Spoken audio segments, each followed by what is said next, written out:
Welcome to Weekly Digest, where we highlight the works of ministers of government as they push the administration's development agenda.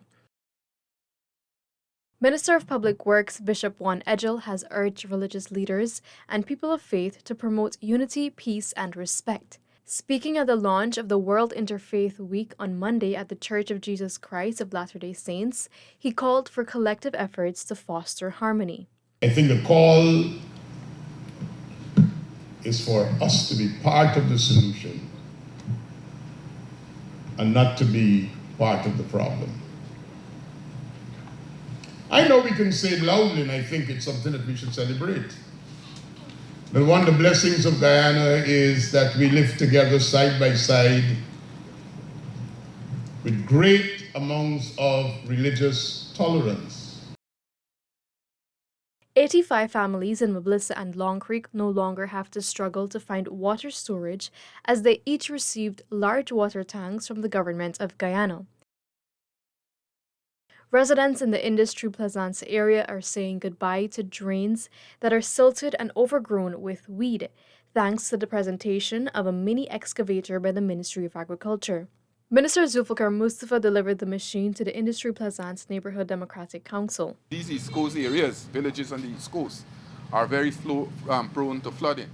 And what we are doing, we are trying to enhance the drainage system, build a comprehensive drainage system. That is why today, with both the president and the vice president, they told me last night that, look, I should give this NDC here an excavator, small mini excavator, so that we can do the internal drain. Whilst NDIA have been doing the large canals, have the machine, but we'll have the operator to operate it. We'll ensure that we have the technical people to service it.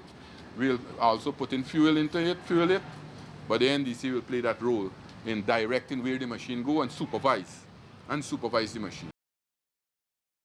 Budget 2025 marks the sixth budget under the People's Progressive Party Civics Administration, and the fifth presented by Senior Minister in the Office of the President with responsibility for finance and public service, Dr. Ashni Singh.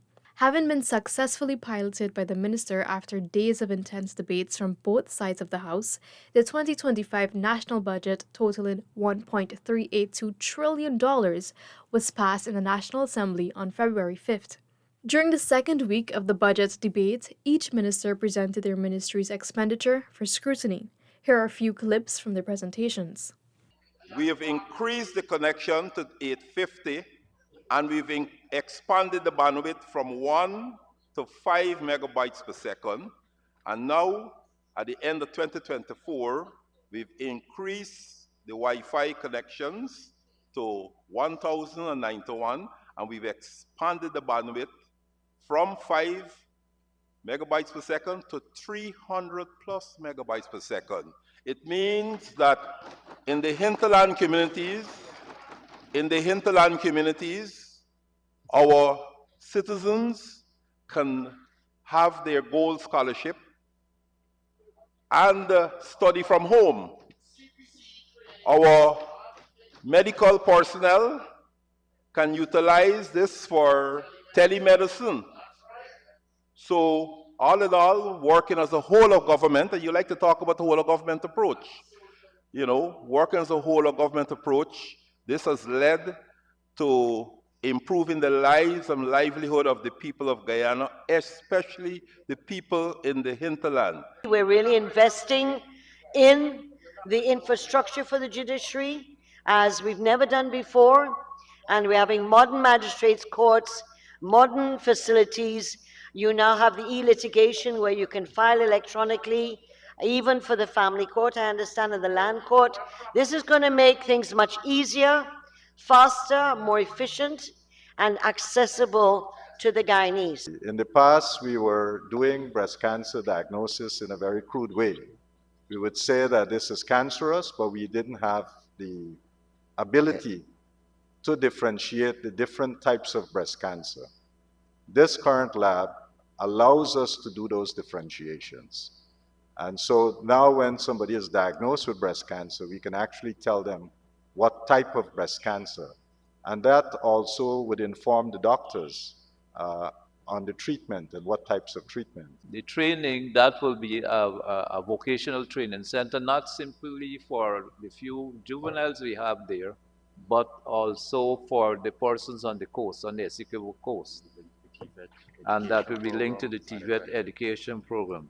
Georgetown, $30 million we have allocated, New Amsterdam 18, Linden 18, Anna Regina 18. And you can appreciate because Georgetown is the capital city, we're giving them more than the other municipalities, right?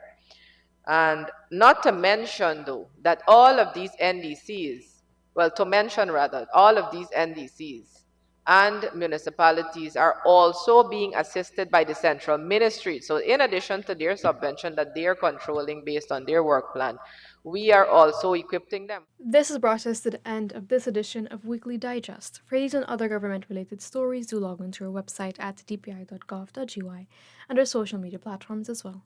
Goodbye.